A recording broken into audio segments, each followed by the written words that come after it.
Hello, I'm Ronnie Tafoya. I am with interRel. I am coming to you live from Hawaii. So it's really early here. I haven't really been talking much, so we'll warm up as we go. Today I'm going to talk about the EPM data highway. I like to envision the highway because it's just data that's going everywhere from cube to cube, within cubes, across pods, and I love to share what I've learned. And on my current project, I've learned a lot about data integration in the cloud, and traditional and some non-traditional, where we put things together that that for the speed of integration, we did some things that I thought were kind of cool. So I want to share them with you. And I'm on my phone, just in case I have internet connectivity problems and I have to turn off my video. It's not that I don't want you to see me. It's just that my internet sometimes gets unstable, but we're going to go. Let's go. A little bit about us at interRel.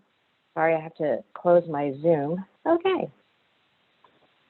And that gave you time to read the slide. 5-time interRel, Oracle Partner of the Year, books and videos and classes and training and excellent consulting.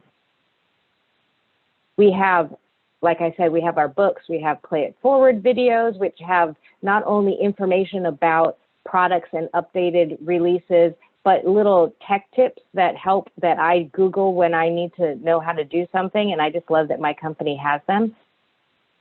So we're just going to get started right now with our data highway options. So I'm going to focus on what is available within the EPM suite. There are some third-party tools out there that you can use to help with integration, but I wanted to focus just on what comes with EPM Cloud.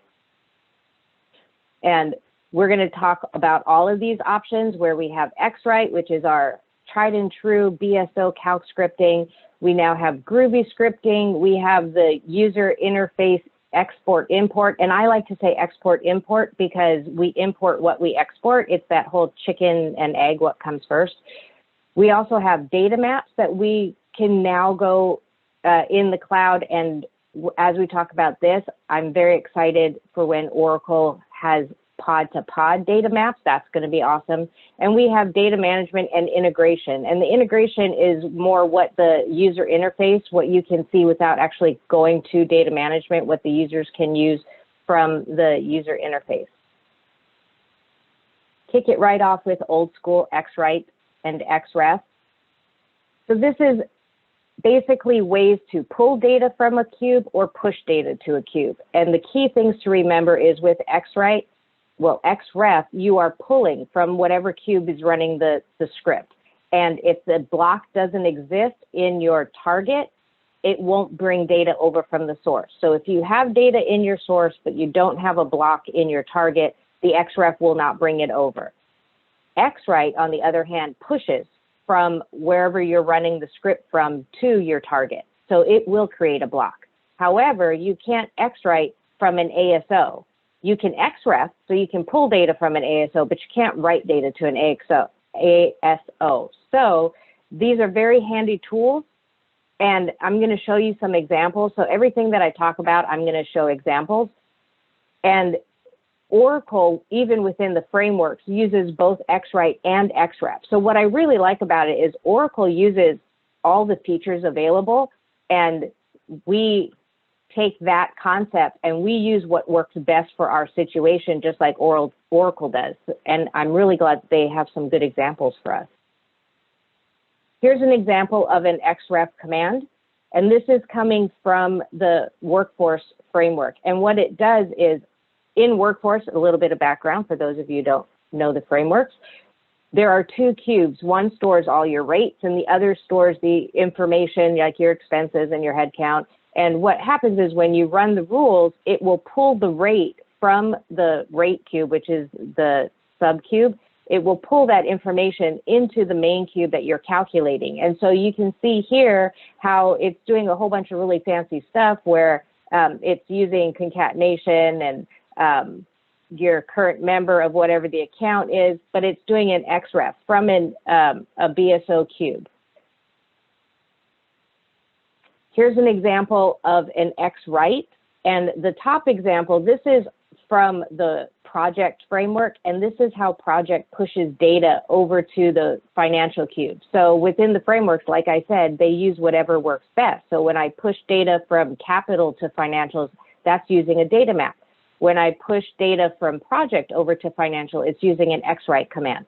And what the XRight command does is it runs from the project cube and it pushes it into the financial cube, and it pushes it at the intersection of whatever the expense or the project detail is, and it numbers it so that you can have multiple project detail rows, and it pushes it into the finance cube. And this second example is of a loopback, and a loopback is an XRight to its own cube.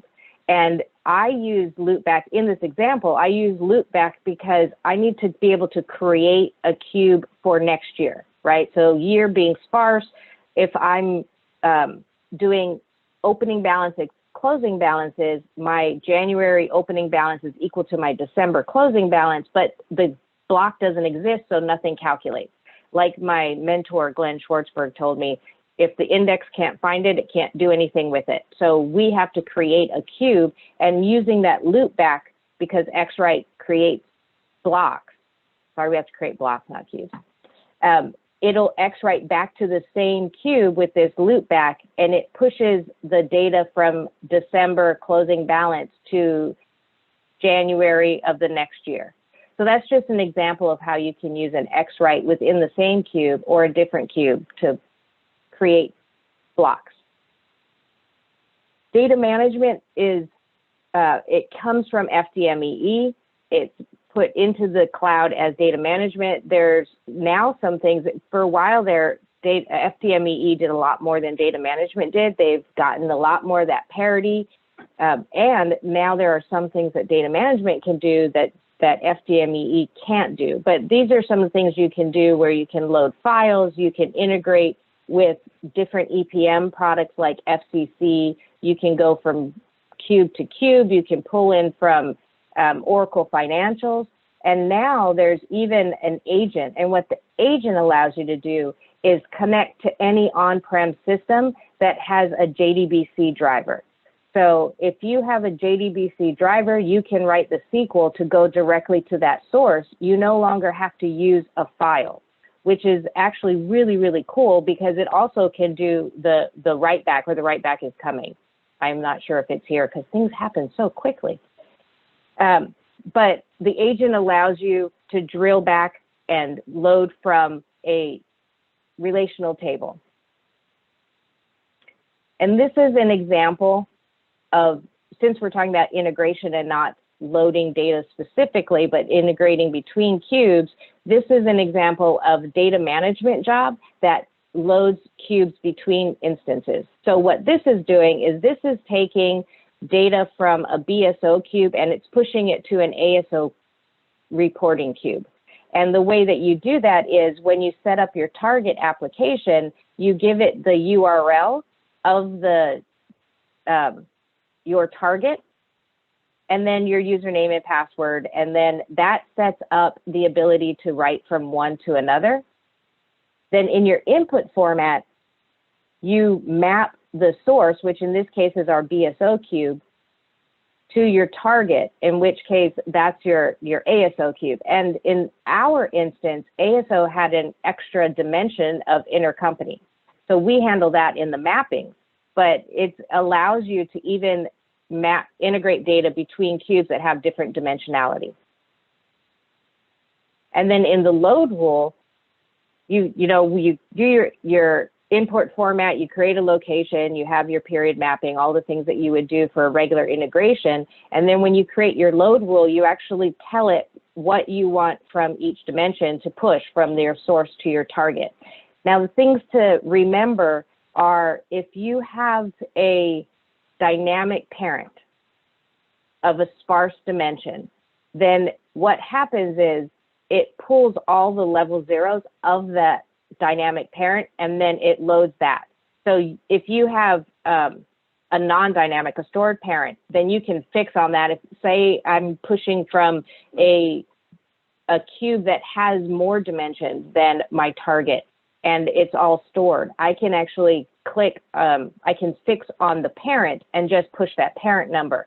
But if it's a dynamic stored sparse, then you have to do a level 0 of that dynamic parent, and then you can map that to whatever the dimension is on your target.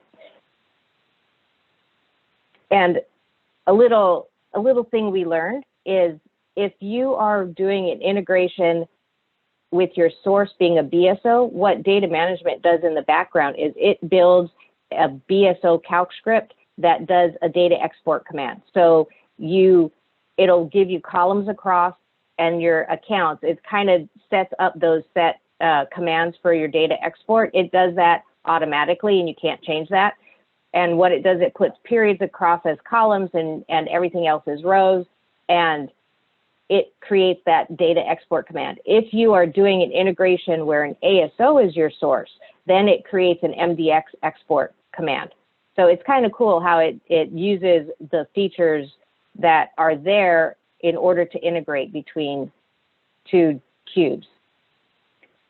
This is what it looks like in the integration. So this is from the user interface, and this is, we've created it in data management, but you can run it in the integration. You can also create integrations from the user interface. This is what mapping the dimensions would look like we did when we did the input format and we had our source and our target. This is how you would do it in your integration. And here are the options. So this is the same as what we looked in the load rule, where it actually did the setting of what I was pulling from my source. So within the integration, you can do the same things that you do in the data management. This is an example of a load rule that goes from cube to cube within the same instance. And it's the same concept of here, because it's in the same application, you just indicate what your target and your source is. And then you do the accounts that are pulling from your source and being loaded to your target. Now the the mapping of the data in data management is the same whether you're doing cube to cube, pod to pod, loading a file. That whole part about how it gets into the workbench, it does the mapping and then exports to your target, that's the same. So the key part is really the data load rule, where you can, if it's going within the same pod, you choose what your target and your source cubes are. If it's going between pods, then you don't really do that because your input format's going to tell you that based on your format, your location, your input format. One of the things that I also like is within data management, you can use variables. So in this instance, we are using a runtime prompt, and we're going to go into this a little bit later. We're using a runtime prompt to determine what scenario we are exporting, and then that runtime prompt gets turned into a substitution variable, because within data management, honestly, we couldn't get it to work with a runtime prompt. So, but it would work with a substitution variable. So we use a Groovy rule to turn the runtime prompt into the substitution variable value, and I'll show you how we did that.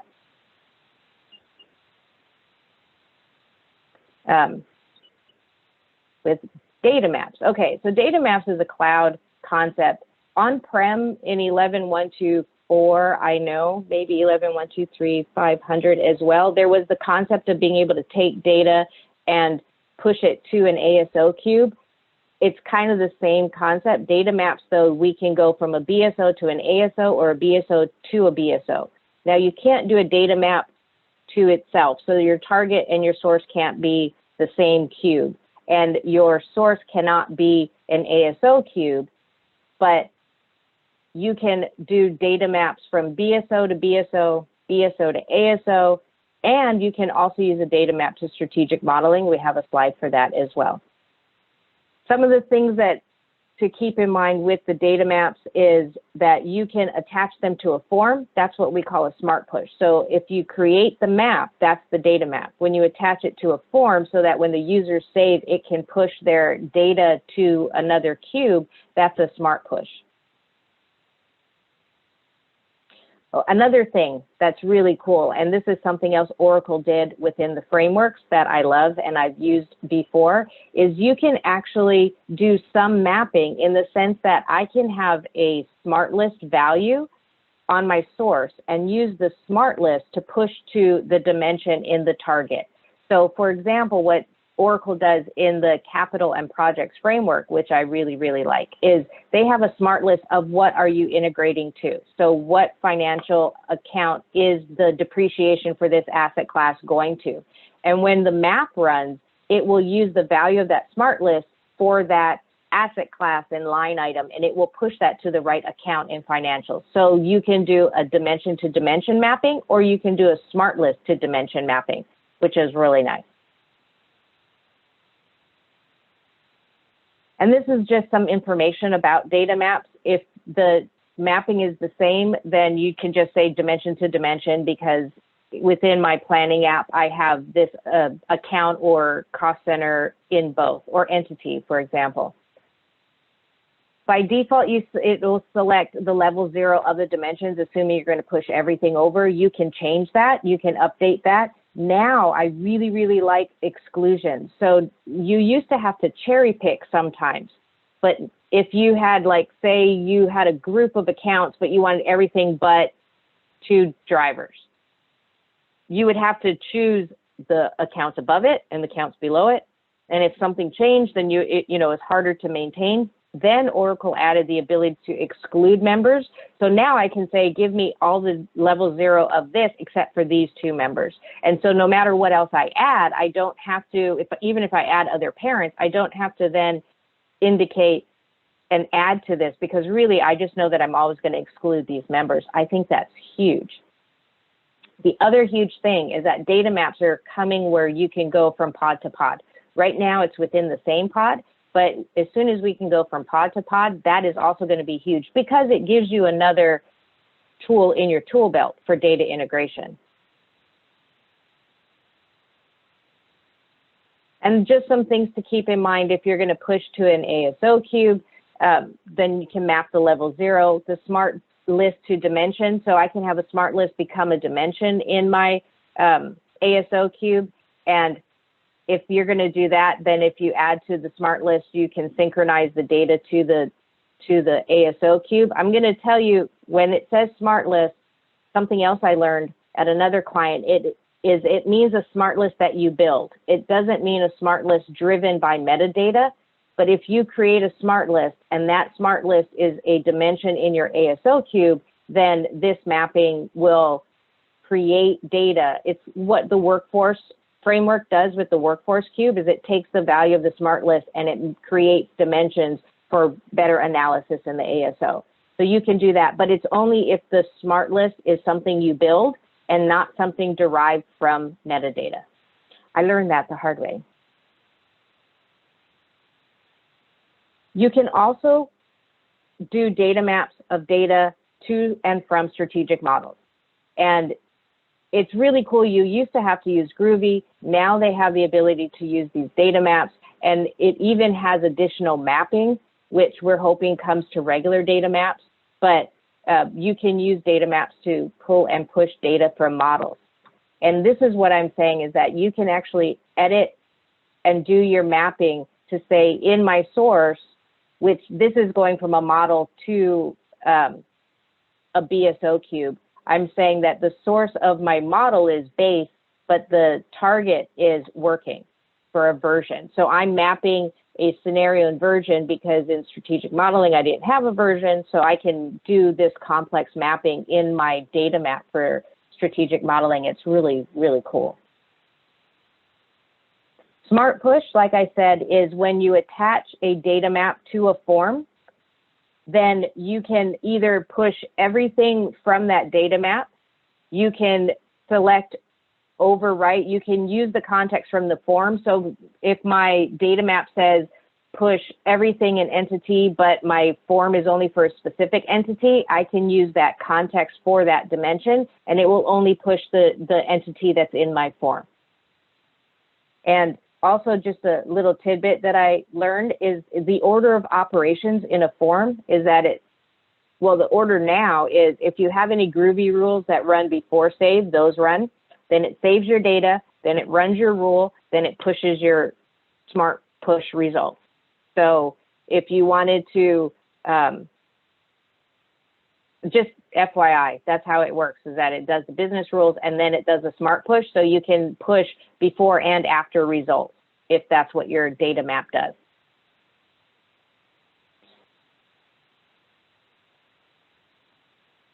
The other things that I've learned, and I'm going to just preface this and say this is things that I learned historically. It might have been changed. So if it has been changed, please put it in the comments and then we'll let everybody know. But my experience was that a data map could only be used once, meaning that if we had an all-encompassing data map, because there are limitations to how many cells can push, we couldn't say push everything from the data map as a smart push on a form because we ran out of cells, we hit a limit.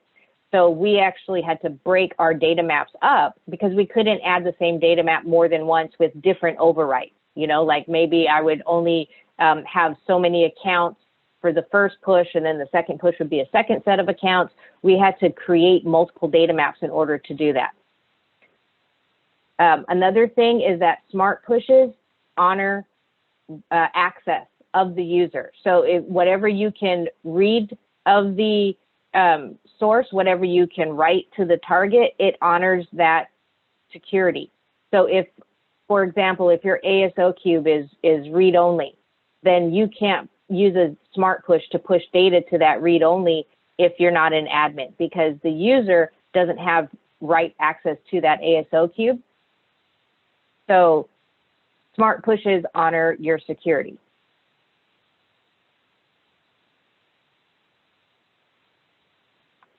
Doing a little time check here. Okay, good. We got lots of time because I got to make sure we have time for questions. Groovy is another option to be able to do integration, and Groovy can do integration in a bunch of ways. It's a programming language that I'm becoming more familiar with. To be perfectly honest, a lot of times I say, how do I do this? And my very, very smart colleagues at interRel say, well, you can do it this way, this way, this way. And then I just take what they give me and I will fit it to my purposes. But through that, I'm learning Groovy more and more. It's key, and we have a slide about it, the Groovy docs that Oracle has. Once you understand how to read that and you use it, it's so helpful, and they have such great examples. And if there's something that, you know, stumped you really bad and you think it would be beneficial to have an example for others, you can submit that, and then they might be able to add examples. I know they're adding examples all the time. So what is Groovy? Groovy is a Java-based, now this is the tech speak that I know that Groovy is based, it's like Java, and I know that the Groovy that Oracle EPM Cloud uses is a subset of whitelisted features that are part of everything Groovy can do. So some things that you could do as a native Groovy coder may not be allowed in EPM Cloud. I know that there's a lot, they're expanding it more and more, but they also want to control what you can do because they don't want you to bring down the servers, which I've done before.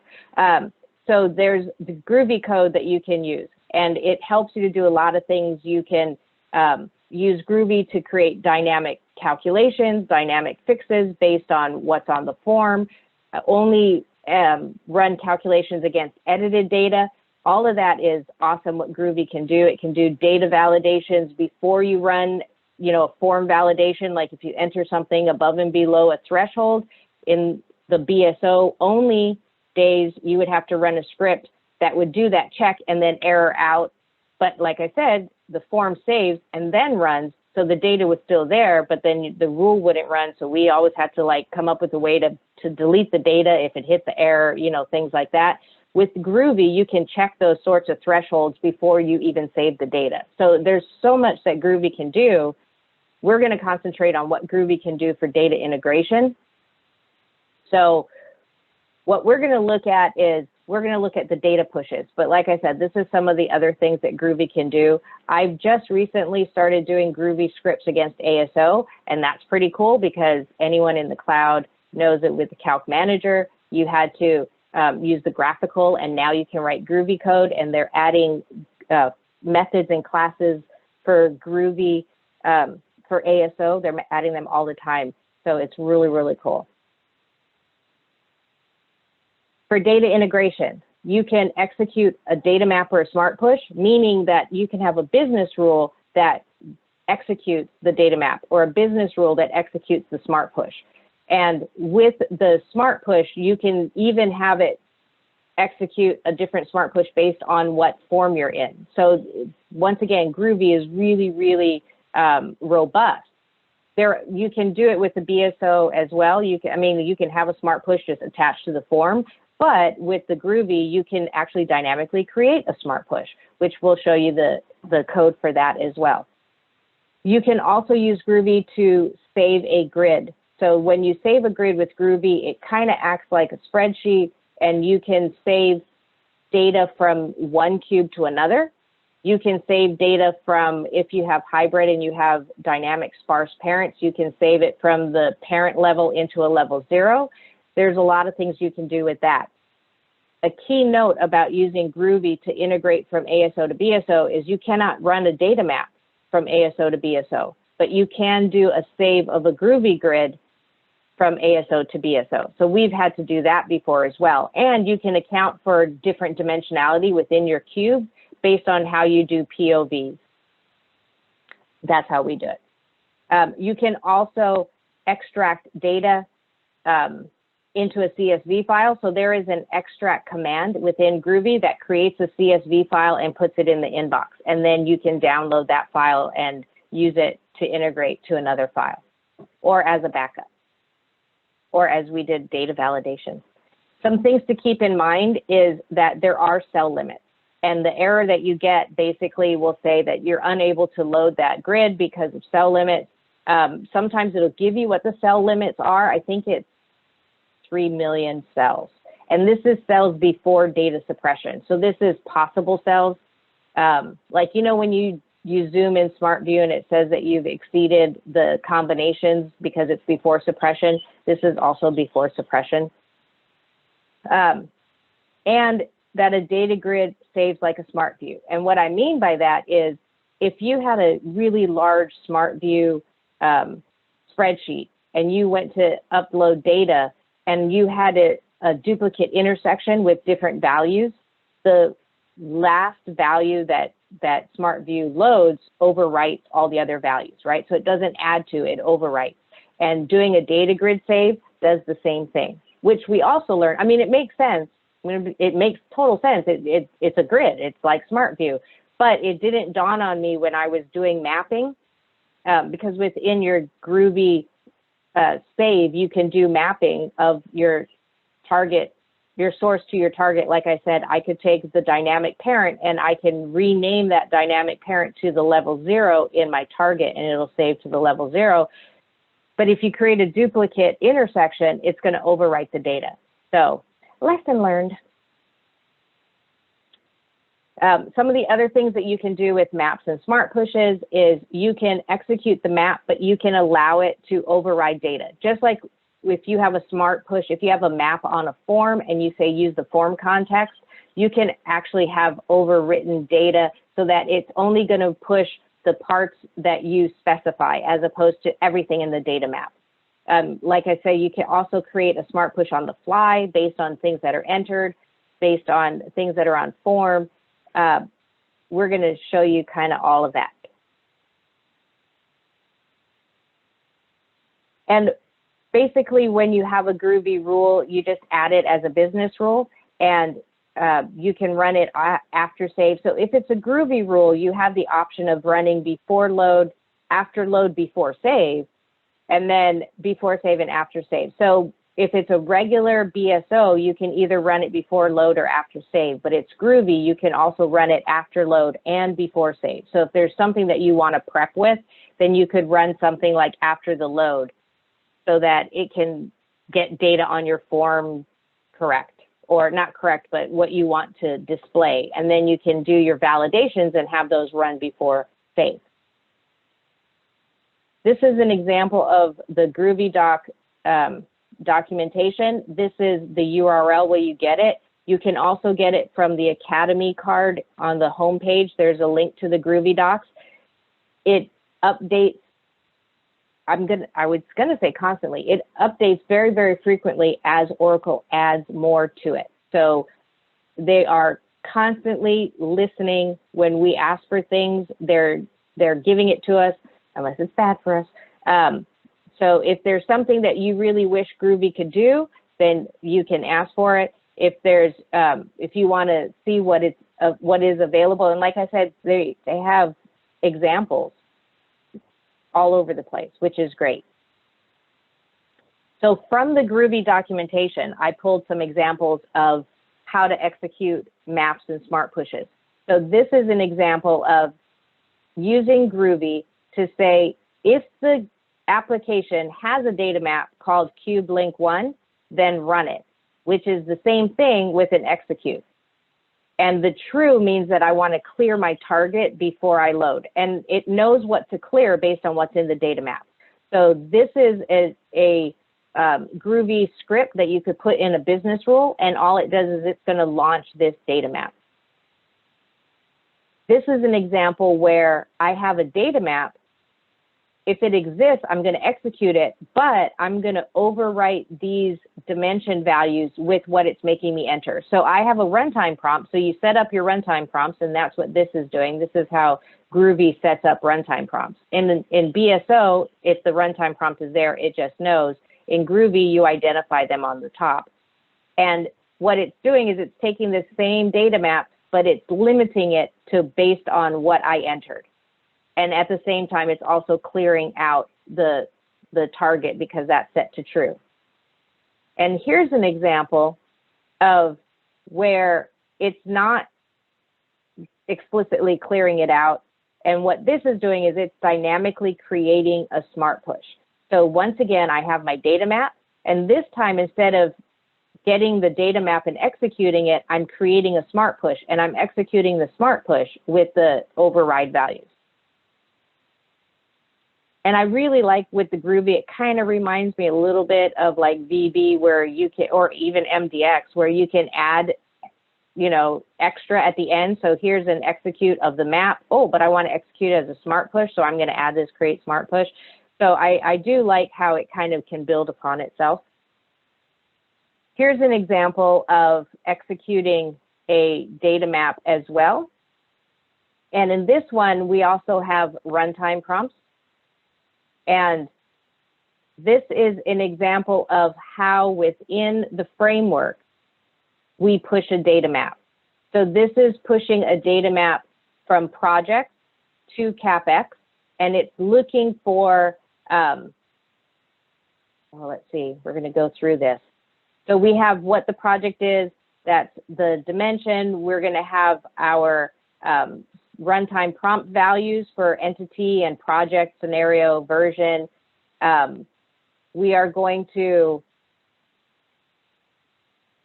look for anything that has a member in our account dimension for the equipment, which is a smart list member. So if I have mapped the smart list, it's going to use that. It's going to, it has this whole thing about if it's multi-currency or not. That's what the if command does. And then if it has this data map, it's going to run the data map as a smart push. So it does a whole bunch of things. It allows you to override. It has an if condition so that if you, this is, like I said, this is from a framework. So sometimes there's currency, sometimes they're not. So it has that if condition to pick it up, and then it looks for a data map and it creates a smart push, and it uses that override members because it's created a override member as a variable. And so it will use this, which in the other one where we actually said account equals account, you know, entity equals entity, this created a string of override members and it just executes with it. So these are examples from the Groovy documentation about smart pushes. So the same thing with the smart push is that if there is a smart push on the grid, on this form, then, and this is the smart push it is, then execute it. this allows you to use the same code, because just like in this, it looks to see if my application has multi-currency. If so, do something. If I have this in a business rule, I can do different things based on what smart pushes are there. So it's kind of nice with Groovy. I can have one code that does different things based on what form I'm in, what smart pushes are attached to the form. There are different things you can interrogate. So this is the same thing where this is just saying, push it, do the smart push. This is saying, if there is a smart push with that name, then execute it. And this is saying, execute the smart push, but override the account. Only push these accounts, not everything in the smart push. And remember, smart pushes are data maps, right? They push data maps unless you're dynamically creating them. So if your data map has more than accounts, it's only going to push those accounts. And this is the null, sorry, once again, documentation, is that it's only going to push for the periods that you define. So it's kind of the same thing as up above, but I don't want to, once again, if you were in a framework and you have your quarterly and your year period members, this is only going to push specific months or just months and not quarters, or however you want to set it up. And this is an example where they, it will push the data for the employee cube only for employees that were updated. So once again, it looks to see what was updated. It will push if that employee member got updated. So it's a multi-step smart push, but you can use Groovy to determine what should be pushed, and then you can push it. And this is an example of a save grid that pushed data from ASO to BSO. And what this is doing is, in this, we're saying my rev plan is my source. That's the cube that I'm building my grid based on. You have your POV and your columns. You can have multiple columns if you have multiple dimensions, and it just kind of stacks your columns like you could do in a Smart View spreadsheet. And then you have your rows. You can use substitution variables. You can use runtime prompts. You can set level 0 of the level 0 of your dimensions or members. This is a smart quote. That wouldn't work. It has to be the straight up and down, not smart quote. Notice you can use, we usually use the single tick, but I've seen it also with the double quotes around member names. They both work. So then once we've defined our grid, we can apply mapping. So in our source ASO planning cube, we have a member called product revenue. In our target, we have an account that represents that product revenue. So you can do mapping once you've created your grid. What this little section here does is it's saying in my header row, if the member has a mapping, use the mapping, otherwise use the member. So if I'm pulling more things, then it would only map those members that have mapping. That's the first thing. And then the other thing is, when it's data, if it's not missing, include the row, otherwise skip it, so that we don't bring in rows without data. This little if basically says, if my target rows, which is what I'm creating here, is I'm creating my target rows. If the target rows is not null, so if there is something in my target, continue, otherwise don't. That's what this end bracket is. And that is a way for you to create a rule that doesn't kick out because there's no data in your grid, because it would give you an error. And this doesn't give you an error, it just goes to the bottom. Now, what you do here is you give it a target cube of fin plan. So our initial cube was rev plan. Now we're going to fin plan. And here, there's no cost center, no project in in Rev Plan, but there is in our Fin Plan. So I set it as a POV, so when I save it, it will always go to that. So it's the same thing if you were doing data management mapping in old school. If you were doing Essbase load rules and you have it set up as your header, that's what you can do here, is you can add dimensions, because you don't know where the dimension would go anyway, right? You would map it to the header, and that's what you're doing here, is you're setting it to the POV. And then you just save the grid. So here I have a target save grid, and it will save the mapped data to my target. And this is going from an ASO to a BSO. Now, here's an example of Groovy executing. Make sure. Okay, this is Groovy executing a data management rule. I'm going to kind of speed along here because I have more to cover and I'm almost out of time. Okay, the key part, this is basically your tracking to be able to know when the job finishes, and it can give you statuses, and this is using REST API within Groovy. What this is doing is this is actually launching the data rule, and what it does is it uses the REST API to run a job, and that job is a data rule job, and then you give it what the name is, your start and end period, and then the same thing in a data management rule where you're going to replace in the workbench, and then you're going to store the data on the export, and this is the file that you're using. So this is an example of if I was going to run a rule that was the integration. So that integration rule that I showed you earlier, where it went from workforce to fin statement, if I wanted to use a Groovy rule to launch it, I can do that. It knows that this job is a load rule that's an integration load rule, so I don't need the file at the end. But it's the same concept, and a little extra something is that this is the API, the REST API that we use to turn a runtime prompt into a variable. So this is the variable that we had in our load rule, and this is the code that took the runtime prompt and made it a variable so that the load rule could run it.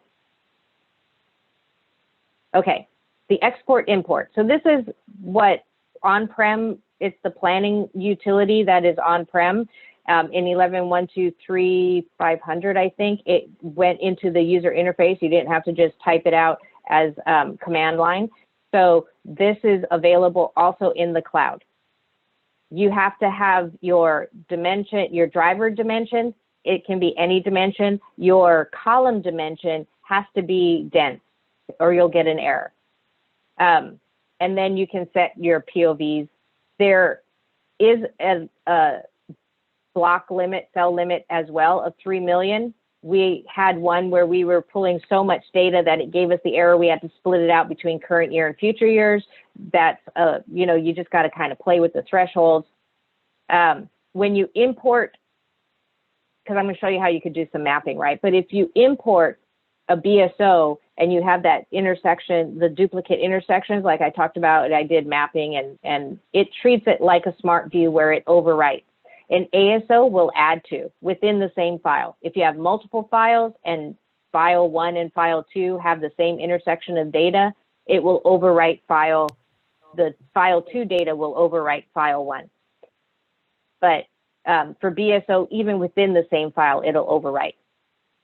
So here's an example of an export command. If you save it to the outbox, then you can have it as a job that you can run manually. You can have Groovy call the job that does the export, and you could have EPM automate call the job and then download the file because it puts it in the inbox. So this is basically an example of the export. And then the import, you have to, when you create an import job, you have to have a source file because it won't let you save without it. But when you call that job, you will overwrite that source file name. So it's just something that you have to have in order for it to have a default. And you can load any cube in your application with this same import job because you tell which cube you're loading in the file itself. So I know we have to have time for questions, so I'm just going to give you a real life example. We have a client where we've used all of these methods to do integration.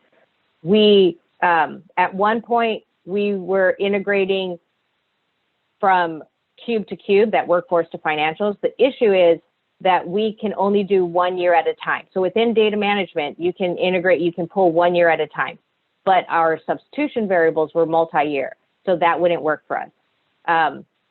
Another thing is we were pulling a lot of data, and like I said, data export makes the periods in columns, data management converts those so that each period is its own row, and then, so basically whatever your, however many rows you would export multiplied by 12 or 13 if you have beginning balance, and that's how many rows you have to map. So it was taking a little longer than their on-prem system, so we had to come up with another way. And what we did is we exported the data using the planning utility, and then we did renames within the file. We merged the files together.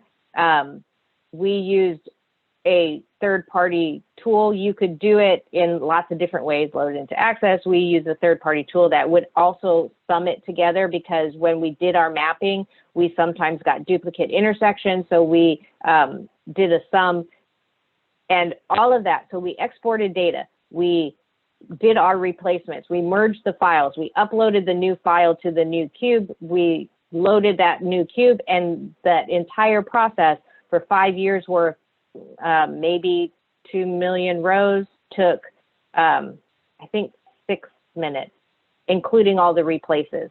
So it was still a very fast process, even though there's lots of moving parts. In this same application, we used XRight to move some data because it was fast. We also used Groovy to save data from one cube to another. We used, we did have data management, but we ended up using the import and export. And within that, when we did our replacements, we would account for the dimensions just like you would in the Groovy save. We tried to do the Groovy save first if we were going cube to cube. And we would go another way if the mapping created duplicates or we had too many cells, because you can do all that mapping, which is really, really nice. And I have an example of like an output that we did the replacement for if we want to see it, but I know we have some questions. So if we want to, let's see what some of the questions are. 2 instances, 2 separate licenses for PBCS. Yes, if I have 2, the instances are another word for pod, or if you have PBCS, yes, it would be 2 different licenses.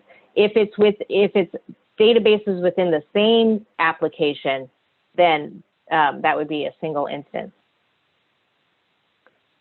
And then the cross-pod data map, I know it's on the roadmap. I am not sure when it's coming, but I can't wait. But I know it's coming because we've been begging for a really long time, and Oracle's working on it. I know they're actively working on it. When running Groovy to do a smart push, does it follow security? Yes, Groovy follows. So this is actually very interesting. Groovy follows user security.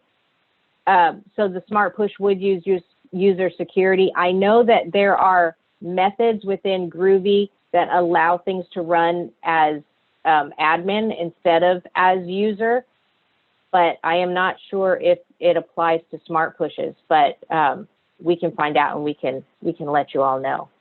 Or if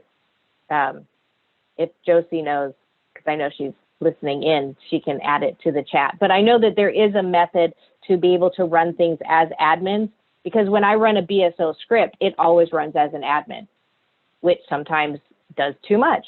But the Groovy follows not only does it follow the user read write, but it follows things like valid intersection. So if I have a valid intersection set up that I can only write to 4 months of data, then the Groovy, the smart push, follows that, and it'll only push 4 months of data, even if I've calculated beyond that. Because once again, scripts run as admin, so I can calculate more periods than my valid intersection allows me to enter. But a smart push will only do the valid intersections. Do we have any other questions?